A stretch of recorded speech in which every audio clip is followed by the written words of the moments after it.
Yeah. So the article Amber is talking about, it's called the problem with hashtag activism, and it came out, I think, in Catalyst like a couple months ago. I'm exactly the kind of strange nerd who'd like keep a copy of Catalyst in the bathroom and like read through it all the time, and but it was I'm with you in your intimate moments. yeah. It was, but it was reprinted recently in Jacobin, and in it, Amber. And by the way, I should say, Slavoj, I really hope you can stay and talk to us for a few minutes. I know it's getting late in Ljubljana. Do you have another 10 minutes or so in you? Yeah. Okay. Yep. That goes. Yes. Yeah. So in the article, Amber, you talk about how the article's written as a review of a book about Twitter activism, but the larger thing is that it feels like we can very easily be involved in these activist efforts to change the world online, with these kind of viral hashtags and things like that. And there's all this stuff that's been written in celebration of this and how amazing it is and how participatory it is. What seems to be left out of that is that none of it ever seems to work. Yeah.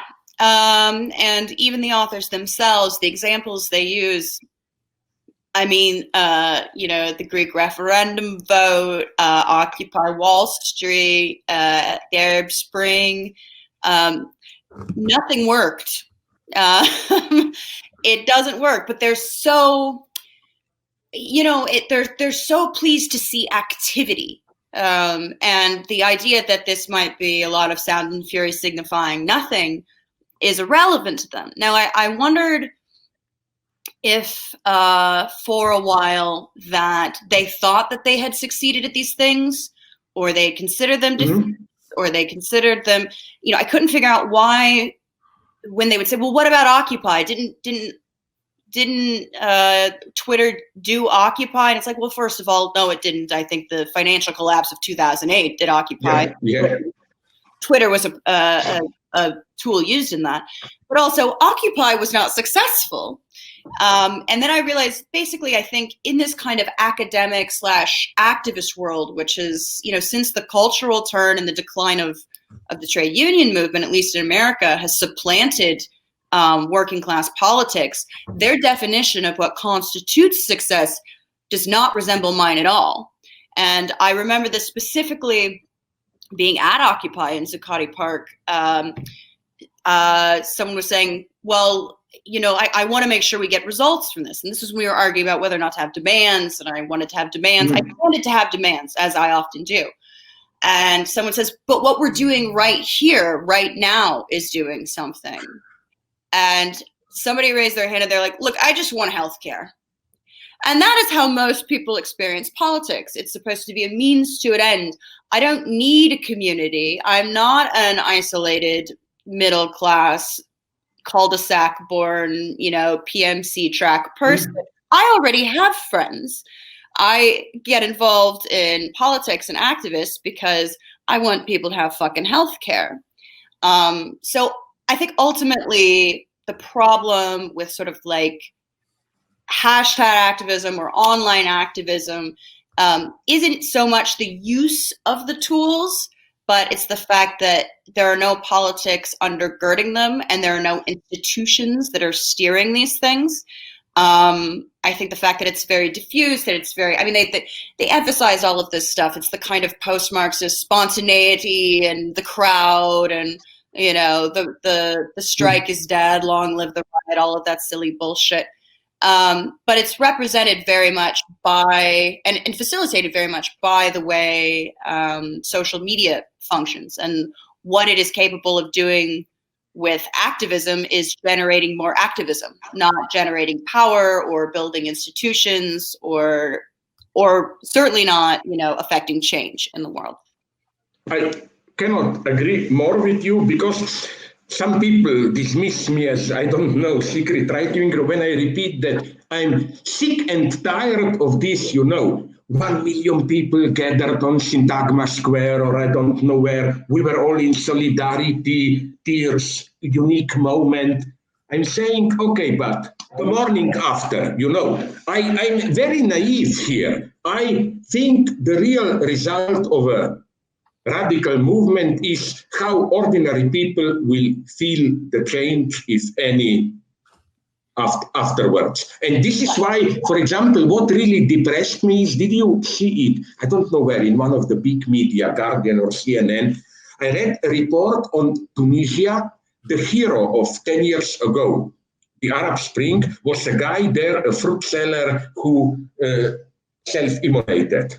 Immolated himself, and now streets are named after him. But the family is now so hated that they had to move to Canada, because there is more freedom now. They got these liberal freedoms, but as one of them said, we didn't fight just for this. We fought for dignity and work or whatever that gives you a chance of dignified life, and it's even worse now. And this is why I don't think this. On the other hand, I hate people who are pseudo-radicals. Many of my friends say, Syriza, it's nothing.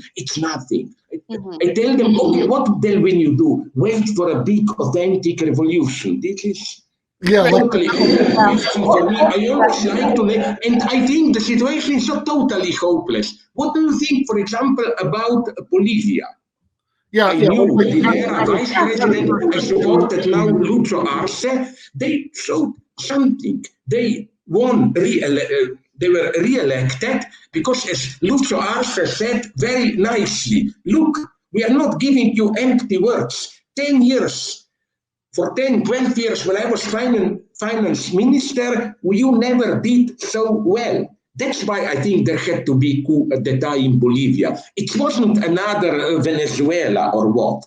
They did it moderately, but with a clear line. They didn't screw it up, and that's the real thing to do today. Yeah, and the space is open. Bolivia has a cultural and political memory of wins, of winning, and I think one of the problems that is compounded by like the kind of onlineification, the depersonalized activism, is the fact that we have no generational memory of wins.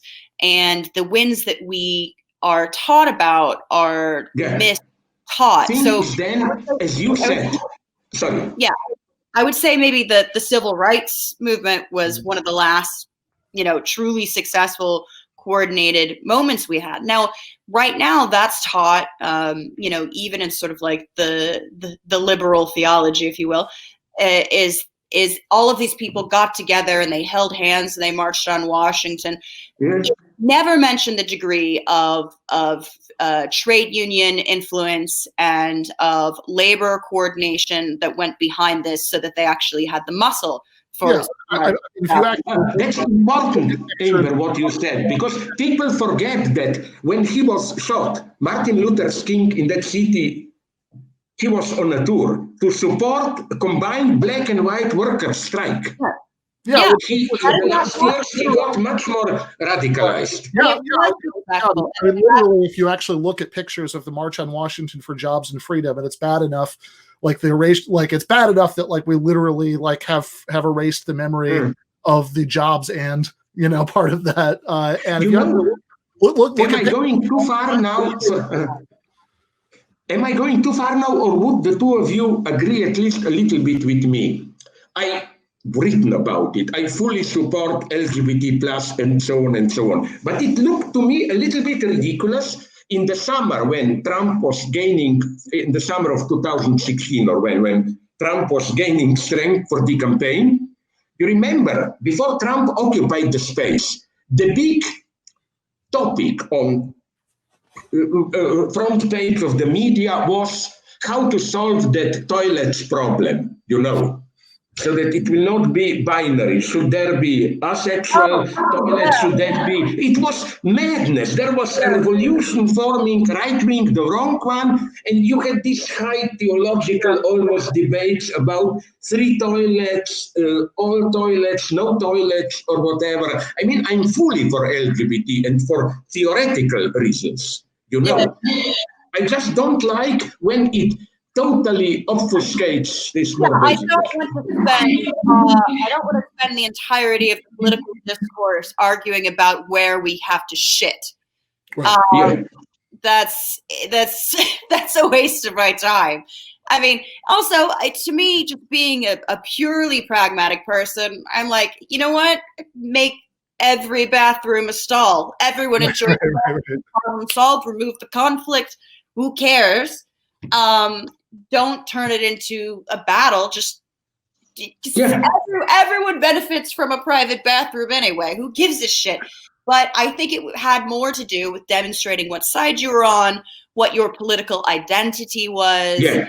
That's the terrible thing that I think has developed and has been exacerbated by this sort of online stuff, is that like politics has become a moral identity rather than a means to an end. It's, are you the good guy? Are you the bad guy? That's absurd. People have interests. People have concerns. People do have morals and values.